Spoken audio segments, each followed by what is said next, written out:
On ne répond pas à la souffrance en envoyant les CRS. Qui a dit ça? Gérald Darmanin, évidemment. C'est une minute 20 de pure dinguerie, alors on va lui répondre calmement.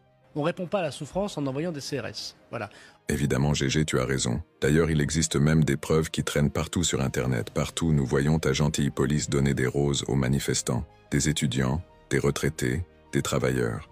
C'était pendant la manifestation de la réforme des retraites. Des millions de gens, des retraités qui ont donné 40 ans de leur vie, se sont fait rentrer dedans avec une violence extrême par tes hommes en noir. Est-ce que les agriculteurs s'en prennent aux policiers ou aux gendarmes? Est-ce qu'ils s'en prennent aux bâtiments publics? Est-ce qu'ils mettent le feu aux bâtiments publics? Ce n'est pas le cas. Voilà. Quand tes hommes sont rentrés dans le lard des manifestants, balançant coups de matraque et lacrymo, il n'y avait pourtant aucun incendie ni aucune violence, seulement des retraités pacifistes marchant tranquillement. On ne peut pas faire mentir les images réelles, GG. Et des cas comme celui-là, il en existe des centaines. On ne parlera pas non plus des policiers qui sont entrés à de nombreuses reprises dans des établissements scolaires, gazant des étudiants à bout portant, alors qu'il n'y avait aucune violence. Nous n'allons pas non plus parler que les étudiants se sont vus mettre à genoux, main derrière la tête, nous rappelant des moments sombres de notre histoire. Les vidéos existent, il suffit de chercher un peu.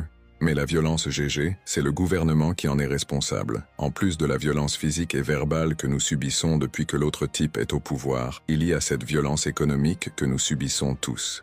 L'inflation, le carburant, le gaz, l'électricité, les taxes, les péages, les salaires. Nous accumulons trop de choses, on ne vit plus. C'est ça la violence. La violence, c'est de ne pas pouvoir faire plaisir à nos enfants. La violence, c'est de ne pas pouvoir se soigner correctement, de voir nos aînés dans la précarité.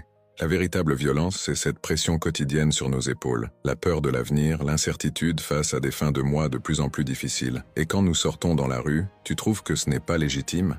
Mais bordel GG, nous aimerions pouvoir vivre dignement avec nos salaires et notre boulot et pas recevoir de temps en temps des chèques cadeaux pour le carburant qui ne dure qu'un temps. Nous sommes étranglés par ces charges qui s'accumulent. Nous ne vivons plus, nous survivons. Voilà la vraie violence, une violence économique et sociale qui frappe silencieusement, mais durement. C'est une violence qui nous empêche de profiter pleinement de la vie, de nous épanouir, de planifier l'avenir avec sérénité.